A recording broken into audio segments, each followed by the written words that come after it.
Have you ever felt like you're living as a copy of yourself?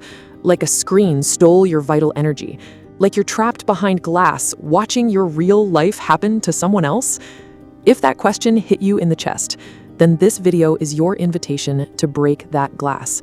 In this video, we're going to explore how the habit of pornography does far more than you imagine. This isn't about morality or willpower. It's about how pornography fragments your very identity. And more importantly, how you can abandon that fractured version and initiate a true rebirth. You thought you were just quitting a habit, but what if you were actually walking away from a false version of yourself? Not a behavior to manage, but an illusion to dismantle. Do you recognize yourself in that broken mirror, in that fragmented version? If the answer is yes, know that this video is your invitation to shatter it completely. This isn't a story of shame. It's a story of resurrection. Let's take that first breath together. But before we go deeper, I need you to understand something fundamental. What we're about to explore isn't just another self-help strategy.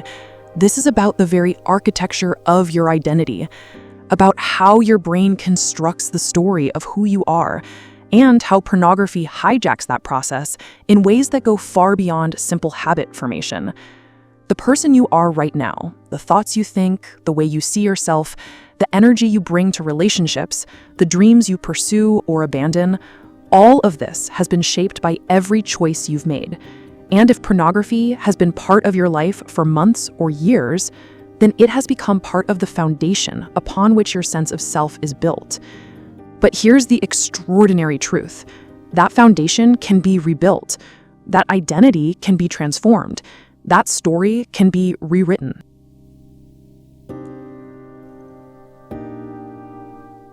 The truth is that pornography isn't the problem itself. It's a symptom of disconnection. Disconnection from the body, from sacred sexuality, from the divine rhythm between longing and love. But here's what most people don't understand. Every time you reach for that screen, you're doing much more than seeking pleasure. You're participating in a ritual of diminishment. You're telling your nervous system, I am not enough without this. I cannot feel without this. I am not connected unless I consume. Think about the last time a simple coffee with a friend truly fulfilled you. Pornography acts like a thief of that joy, trading it for a cheap, quick imitation. This neurological process runs deep. Your brain, always adaptable, begins to reorganize your reward circuits. The neural pathways that once lit up with real beauty, a sunset, genuine touch, spontaneous laughter, begin to atrophy. Meanwhile, the pathways leading to digital stimulation become illuminated superhighways of dopamine. This is the foundation of what many call porn addiction. Your brain doesn't distinguish between real and simulated reward. It just knows that clicking that screen delivers a chemical hit faster than any real-world experience ever could. But let me paint you a more complete picture of what's happening in your brain during this process. When you first discovered pornography, your brain experienced something unprecedented. The primitive reward centers, structures that evolved over millions of years to respond to survival-relevant stimuli like food, safety, and mating opportunities, suddenly encountered a stimulus more intense than anything in the natural world. Imagine your dopamine system as a river. In nature, this river has gentle currents that respond to life's natural pleasures. But pornography is like a dam burst, a flood of artificial stimulation that overwhelms the natural flow. Your brain, trying to maintain balance, responds by building higher and higher walls to contain this flood. These walls are what we call tolerance. You need more and more stimulation to achieve the same effect. But here's the insidious part. While you're building tolerance to artificial stimulation, you're simultaneously losing sensitivity to natural rewards. The smile of a child, the warmth of sunlight, the satisfaction of completing a project, the joy of deep conversation. These experiences begin to feel muted, flat, insufficient. Your brain has been trained to expect hurricane-level stimulation, so the gentle breezes of real life barely register. This is why many people report feeling numb, disconnected, or emotionally flat when they're regularly consuming pornography. They're not broken, they're adapted. Their brains have adapted to an environment that actually doesn't exist. The screen becomes a shortcut, a simulation of intimacy without vulnerability, a parade of bodies without souls. And slowly, almost imperceptibly, it trains you to see the world and yourself through a distorted lens. A lens where women become objects to be consumed rather than souls to be known, where men become performers rather than authentic beings, where pleasure becomes a commodity to be extracted rather than a gift to be received, where desire is no longer a bridge between hearts, but a burden to be managed in isolation. But here's where the identity transformation becomes truly insidious. Each time you choose the screen over reality, you're not just triggering a neurochemical response, you're casting a vote for who you believe yourself to be. You're saying, I am the person who needs artificial stimulation to feel alive. I am the person who cannot handle real intimacy. I am the person who settles for simulation because reality is too complex, too unpredictable, too demanding. And your brain, always seeking consistency, begins to organize your entire identity around this core belief. Your self-talk becomes infected with this narrative. Your behavior aligns with this identity. Your relationships are filtered through this lens of inadequacy and artificial need. The person you become is not the person you were meant to be. It's a construction, a careful assembly of neurochemical patterns, habitual thoughts, and reinforced behaviors that creates the illusion of a fixed self. But that version of you, the compulsive one, the ashamed one, the one hiding behind the glow of midnight screens, that version is a mask held in place by years of repetition, a mask that's grown so familiar you forgot what your real face looked like. This mask has its own voice. It whispers that you're weak, that you lack willpower, that you're fundamentally flawed. It tells you that everyone else has it figured out while you're stuck in this cycle. It convinces you that this is just who you are, that your relationship with pornography is a character defect rather than a predictable response to artificial stimulation. But underneath this mask, beneath these layers of conditioning and neurochemical adaptation, something else remains. Something untouched by all the artificial stimulation. Something that remembers what it feels like to be truly alive. Not anymore. Today, we begin to remember.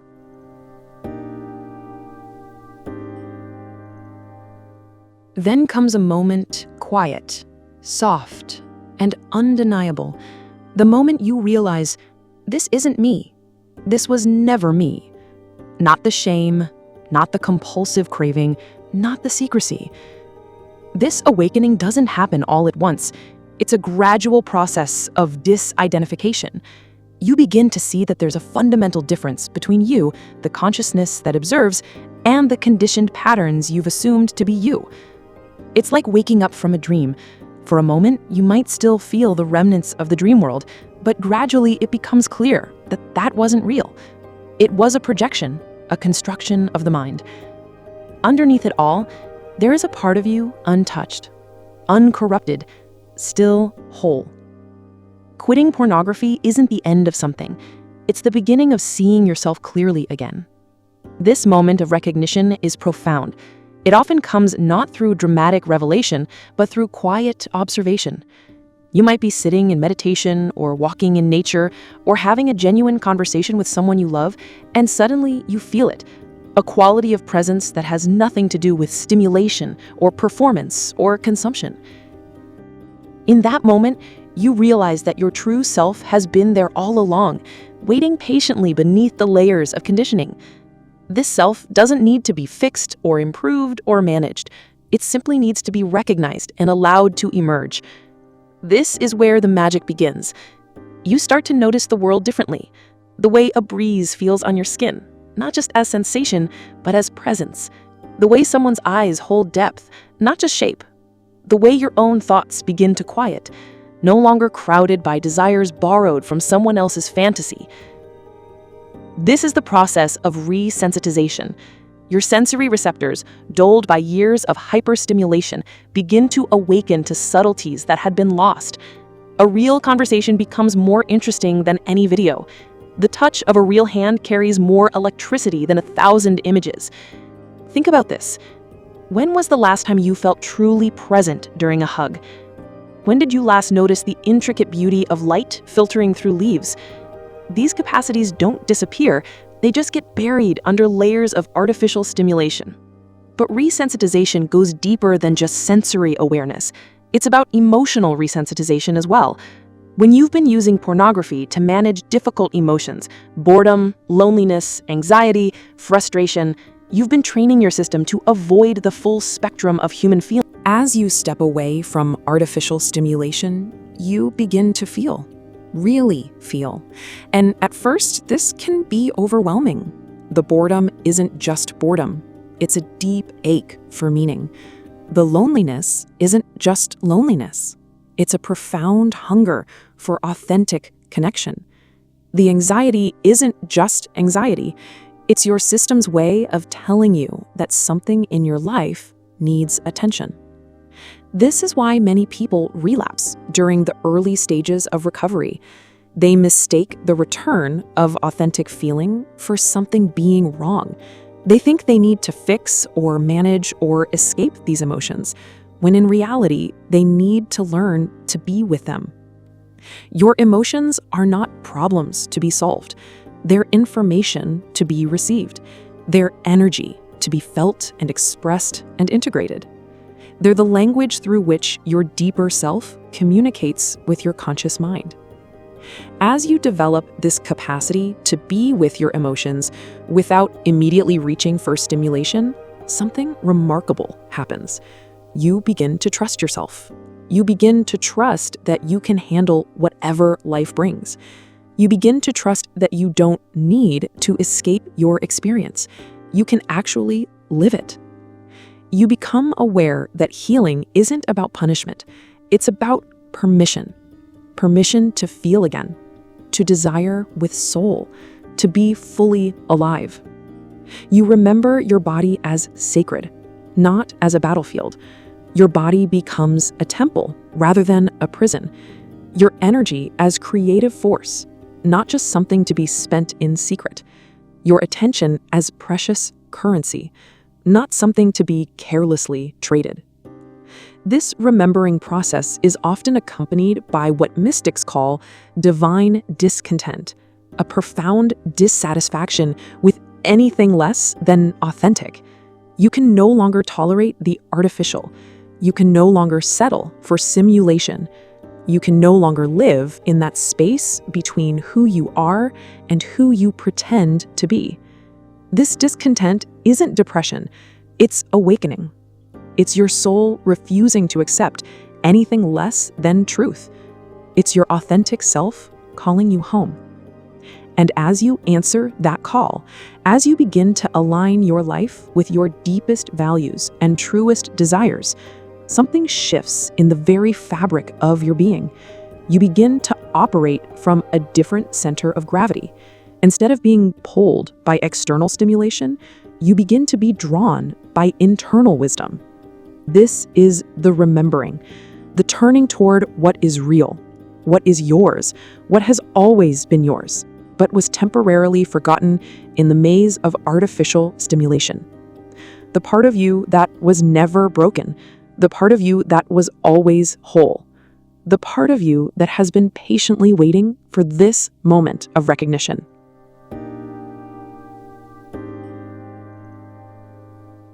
Here's the truth they don't tell you. Your sexual energy is sacred.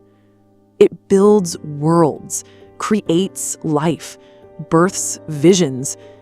This isn't just poetic language. There's a deep physiological basis for this.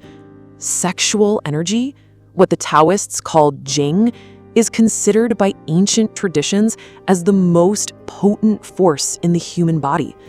It's the energy that doesn't just create life, but sustains vitality, mental clarity, and spiritual strength. When that energy is constantly leaked into fantasy, into simulation, it doesn't just affect your body, it weakens your spirit. You become like a vessel with holes, constantly trying to fill yourself, but never able to retain what you have. But when you conserve it, when you reclaim it, you transmute. The same energy that was being lost now becomes fuel for your evolution. The same force that once pulled you down now propels you upward. This isn't suppression, this is redirection. Let me explain what's happening at the deepest level when you begin to conserve and redirect your sexual energy. In traditional Chinese medicine, sexual energy is seen as the most refined form of life force. It's considered the root of all other energies in the body. When this energy is preserved and cultivated rather than dissipated, it naturally rises through the energetic channels of the body, nourishing every organ system and awakening higher capacities. Modern science is beginning to validate what these ancient traditions have always known. Sexual energy isn't just located in your genitals.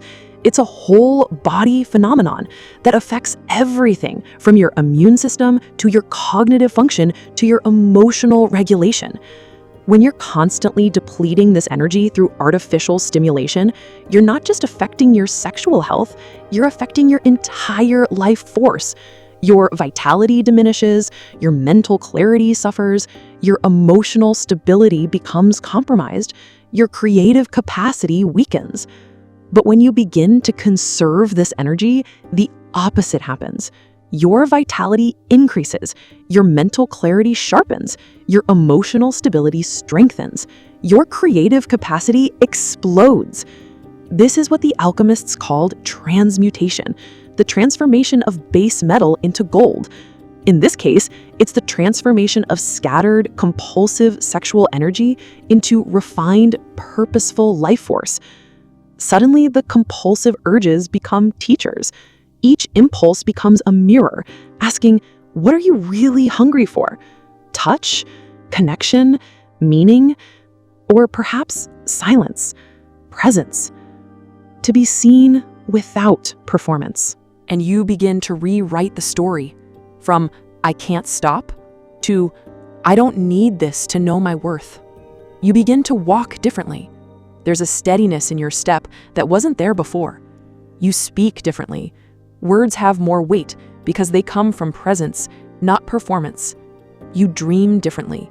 Your aspirations expand beyond what you thought possible, not because you're perfect, but because you're aligned. This energy that was being scattered now becomes laser-focused.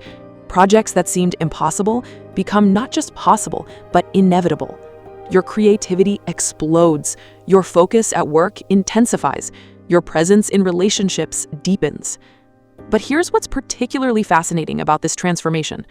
As your sexual energy becomes more refined, it doesn't just affect your external life, it transforms your internal landscape as well. Many people report that as they preserve their sexual energy, their meditation deepens, their intuition becomes sharper, their capacity for compassion increases, their ability to be present with others expands, their connection to something greater than themselves strengthens. This makes perfect sense from an energetic perspective. Sexual energy is creative energy. When you're constantly dissipating it through artificial stimulation, you're literally draining your creative life force. But when you conserve and redirect it, that creative energy becomes available for all aspects of your life. You're not suppressing desire, you're reverencing it. You're treating your life force like the sacred fire it is, rather than letting it burn out in digital distractions. This shift in relationship to your own energy is perhaps the most profound aspect of the entire transformation. You move from being unconscious with your energy to being conscious with it, from being compulsive to being choiceful, from being reactive to being responsive. You begin to ask different questions. How do I want to spend my life force today? What deserves my creative energy? How can I honor this powerful force within me? And as you begin to live from these questions, everything changes. Your work becomes more meaningful because you're bringing your full creative energy to it. Your relationships become more intimate because you're bringing your full presence to them. Your spiritual life becomes more alive because you're bringing your full life force to it. This is spiritual alchemy, not to burn you, but to forge you, not to diminish you, but to refine you, not to make you less human, but to make you more fully human. Quitting porn doesn't make you superior. It makes you sincere, honest with yourself, able to meet desire with reverence, not repression, able to honor the sacred fire within you rather than letting it consume you.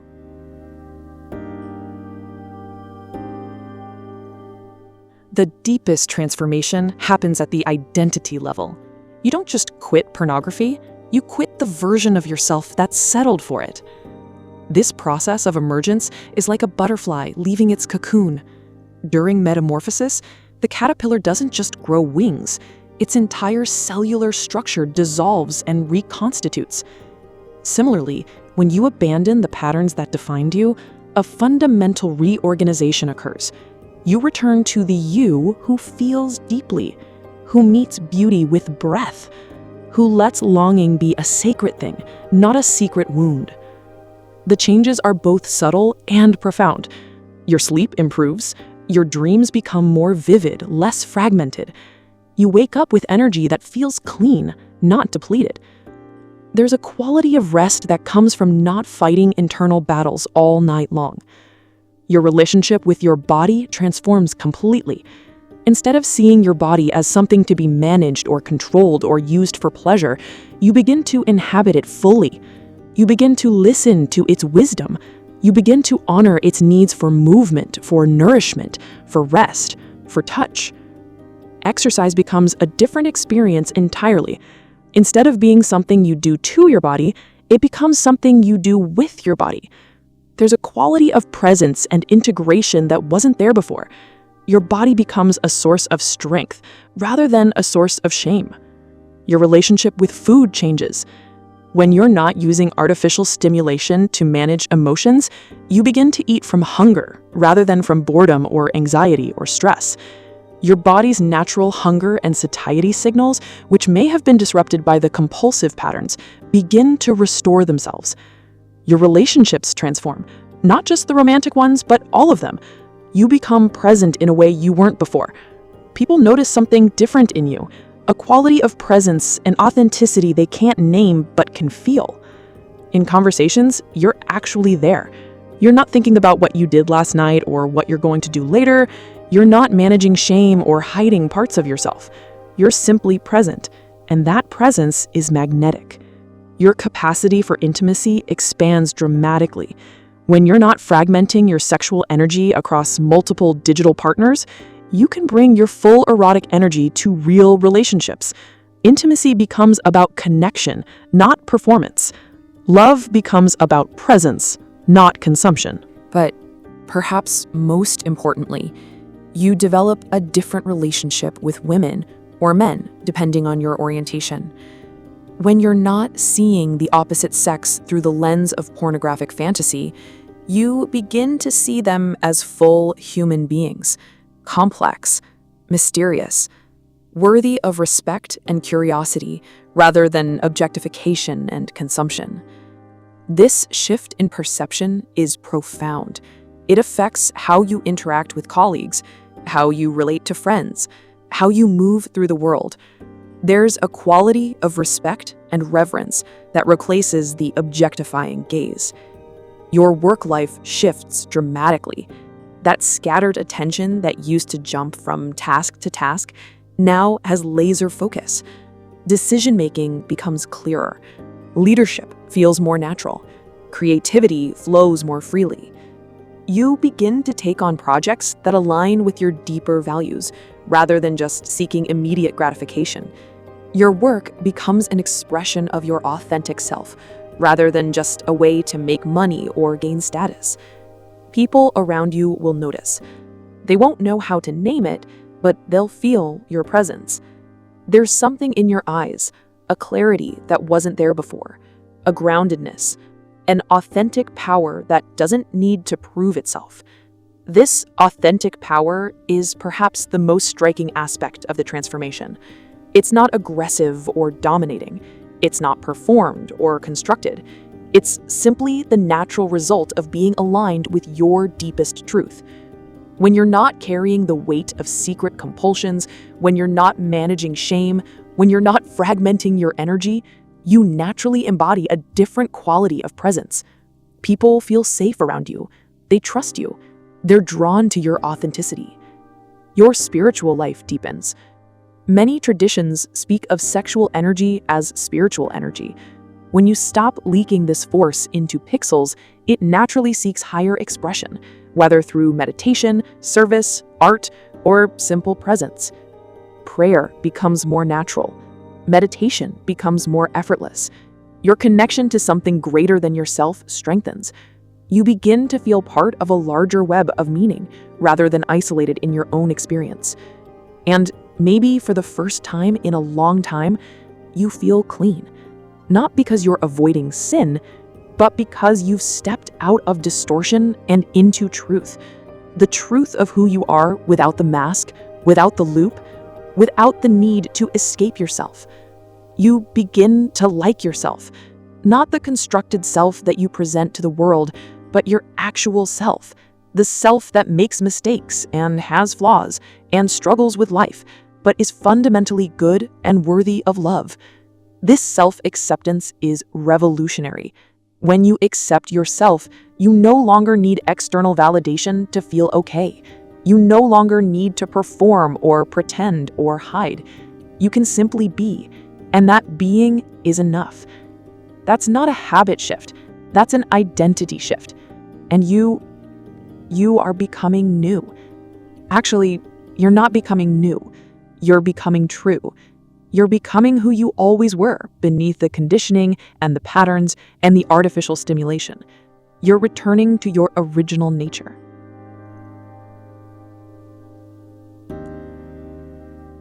But here's what's truly extraordinary. This transformation doesn't stop with you. It ripples outward in ways you might never have imagined. Your relationships become deeper. When you're no longer fragmenting your sexual energy across multiple digital partners, you can bring your full presence to real relationships. But it goes beyond that. Your capacity for authentic connection expands in all directions. Your friendships become more genuine. You're no longer hiding parts of yourself, so you can show up more fully. You're no longer managing shame, so you can be more vulnerable. You're no longer distracted by compulsive thoughts, so you can be more present. Your family relationships heal. The distance that may have existed between you and your parents, your siblings, your children, that distance often came from shame and disconnection. As you become more integrated, as you step into your authentic self, these relationships naturally become more honest and loving. Your creative output explodes. Artists, writers, entrepreneurs who quit pornography report breakthrough periods of productivity. The energy that was being dissipated now flows into creation. The same dopamine pathways that craved instant gratification now seek the deeper satisfaction of building something meaningful. But the creativity that emerges isn't just about productivity. It's about authentic expression. When you're no longer consuming other people's fantasies, you begin to create from your own authentic vision. Your art becomes more personal, more powerful, more true. Musicians report that their music becomes more emotionally resonant. Writers find that their words carry more weight. Entrepreneurs discover that their businesses become more aligned with their values. The creative energy that was being lost in artificial stimulation now finds authentic expression in the world. Your financial life often improves. This might seem unrelated, but there's a deep connection between sexual energy and financial energy. Both are expressions of creative life force. Both require the ability to delay gratification, to build something over time, to invest in the future rather than seeking immediate pleasure. When you develop the capacity to preserve and direct your sexual energy, you also develop the capacity to preserve and direct your financial energy. Impulse spending decreases. Long-term thinking increases. Investment in your future becomes more natural.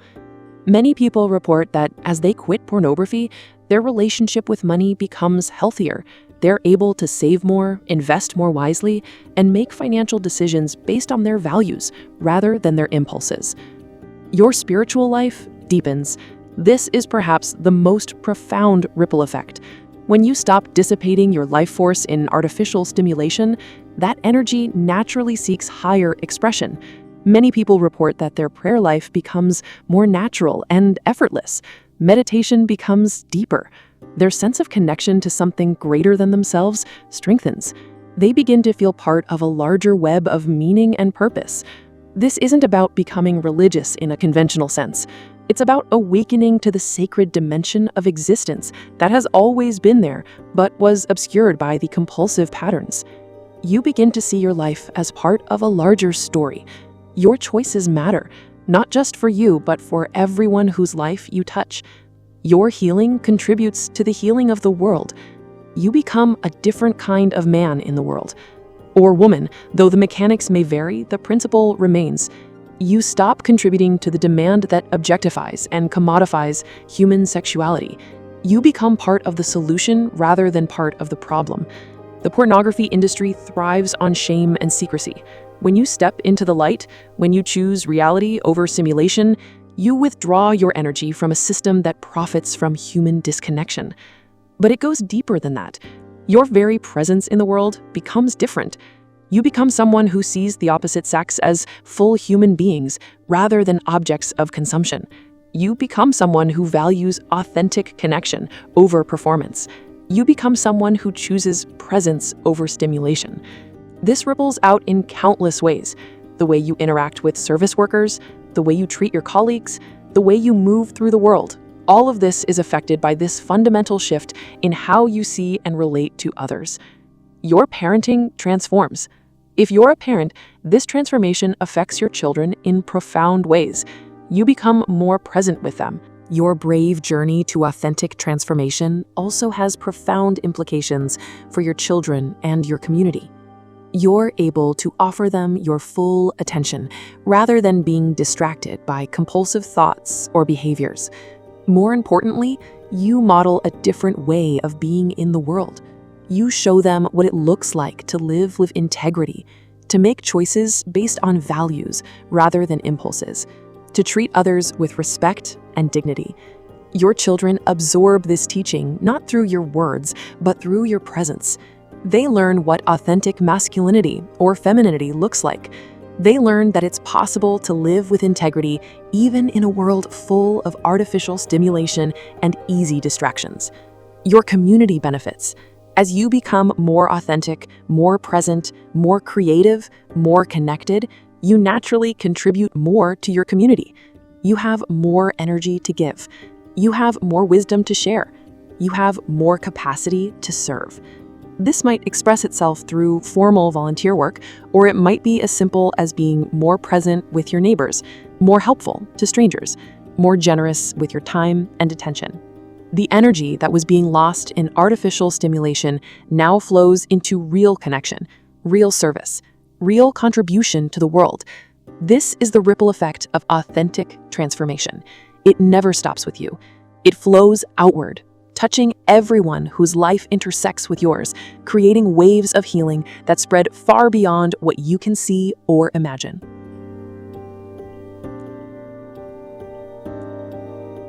Let's be honest, this journey isn't linear.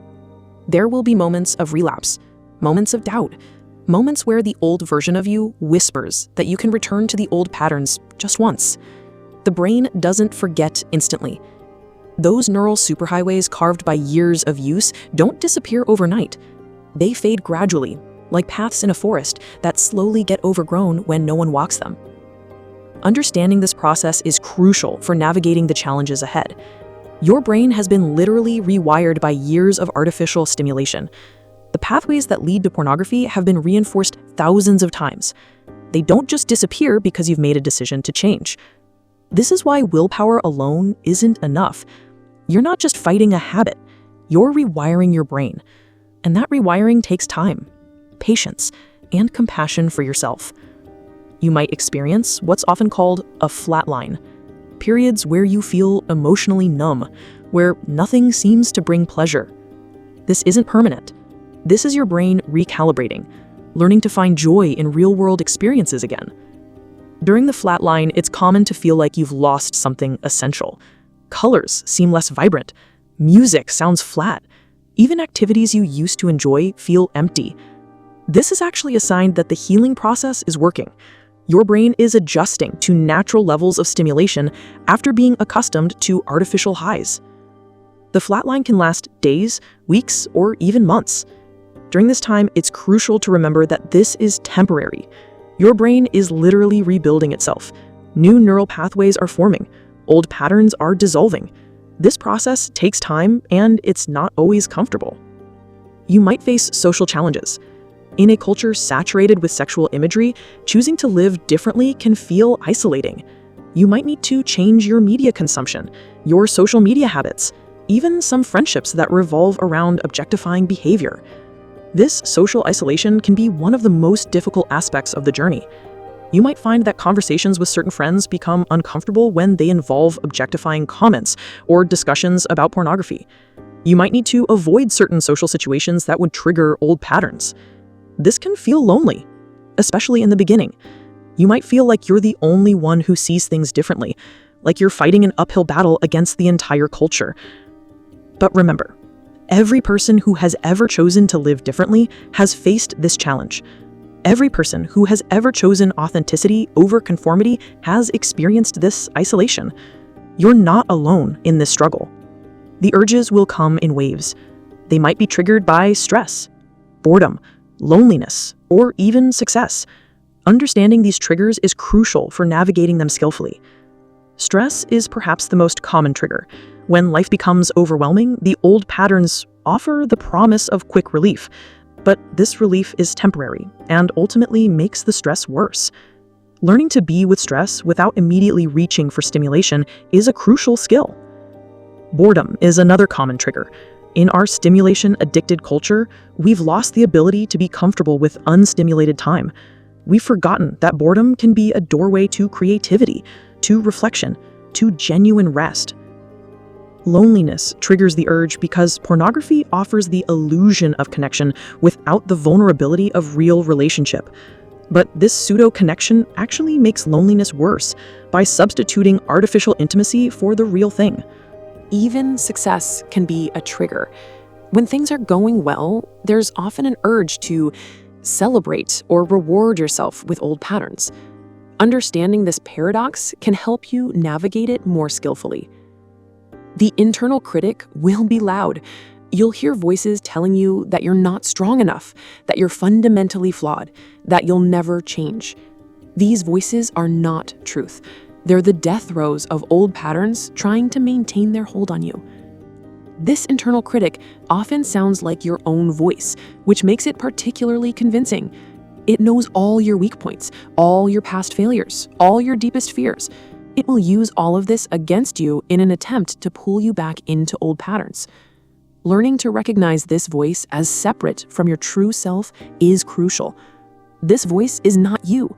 It's the conditioned mind trying to maintain familiar patterns. You can acknowledge it without believing it. You can hear it without obeying it. You might experience shame spirals after any relapse. Remember, shame is not your friend. Shame keeps you stuck in old patterns. Compassion is what allows you to get back up and try again. If you do relapse, the most important thing is how you respond to the relapse. If you respond with shame, self-attack, and despair, you're likely to spiral back into old patterns. If you respond with compassion, curiosity, and commitment to learning, you can use the relapse as information for your continued growth. Ask yourself, what triggered this relapse? What was I feeling before it happened? What can I learn from this experience? How can I better support myself next time? But remember, every urge that arises is not a command. It's information. It's your system asking, what do I really need right now? Usually the answer isn't sexual release. It's connection, presence, meaning, or simply the courage to feel what you're feeling without numbing it. Learning to surf the urges rather than being swept away by them is a skill that develops over time. The urge arises, peaks, and then naturally subsides if you don't feed it with attention and action. This is true of all urges. They're temporary phenomena that pass through your awareness like waves through the ocean. The goal isn't perfection. The goal is alignment. Each time you choose reality over simulation, you're voting for the person you're becoming rather than the person you were. Progress isn't linear. There will be setbacks, challenges, and moments of doubt, but each choice in the direction of your authentic self matters. Each moment of choosing presence over performance, reality over simulation, truth over comfort, all of this is building the person you're becoming. The path of transformation is not about becoming perfect. It's about becoming real. It's about aligning your choices with your deepest values. It's about choosing who you want to be, moment by moment, day by day. And with each choice, with each moment of alignment, you're not just changing your own life, you're contributing to the healing of the world. You're becoming part of the solution rather than part of the problem. You're becoming a force for authentic connection in a world that desperately needs it.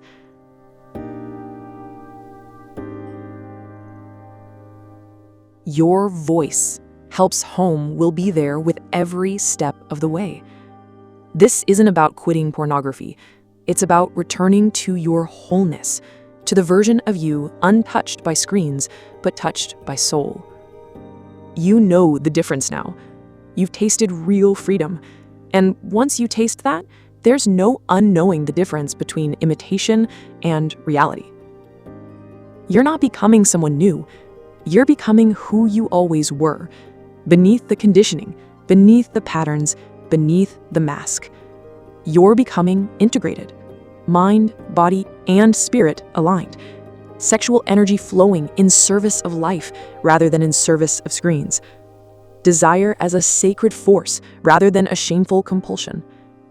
This integration is perhaps the most profound aspect of the entire transformation.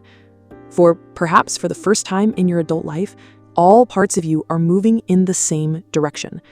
Your thoughts, feelings, actions, and values are aligned. There's no internal war, no secret compartments, no parts of yourself that you need to hide or manage or control. You're becoming whole. Not perfect, whole. Not without flaws or struggles or challenges, but integrated.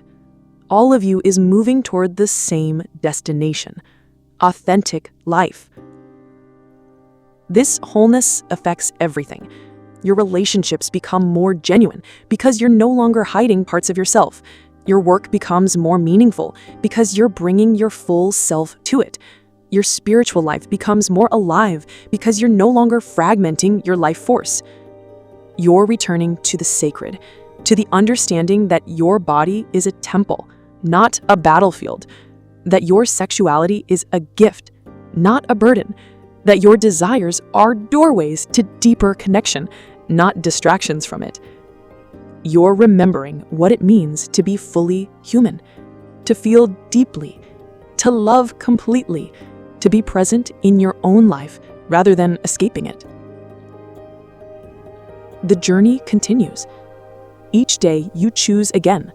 Choose reality over simulation. Choose presence over performance. Choose connection over consumption. Choose wholeness over fragmentation. And with each choice, you're not just healing yourself, you're healing the world. You're becoming a force for authentic connection in a culture starved for real intimacy. You're becoming part of the solution. The broken mirror has been shattered. The mask has been removed. The false self has been abandoned. What remains is you. The real you. The you that was always there, waiting patiently for this moment of recognition. Welcome home. If these words awakened something deep within you, if you felt that recognition in your chest, then you're not alone in this journey. Consider watching the next video in this series, where we dive even deeper into the practical steps of this transformation and explore what happens when you fully commit to this path of authentic living. And subscribe to the channel. This isn't just about videos. We're building a community of men who listen to each other, support one another, and understand that true strength comes from vulnerability and authentic connection. Here, your struggles aren't weaknesses to hide. They're bridges to deeper brotherhood. Your questions aren't failures, they're invitations to grow together. This is your tribe, your support system, your reminder that you don't have to walk this path alone. Hit that subscribe button and become part of something real, something that matters, something that's changing lives one authentic conversation at a time. Your transformation matters. Your story matters. You matter.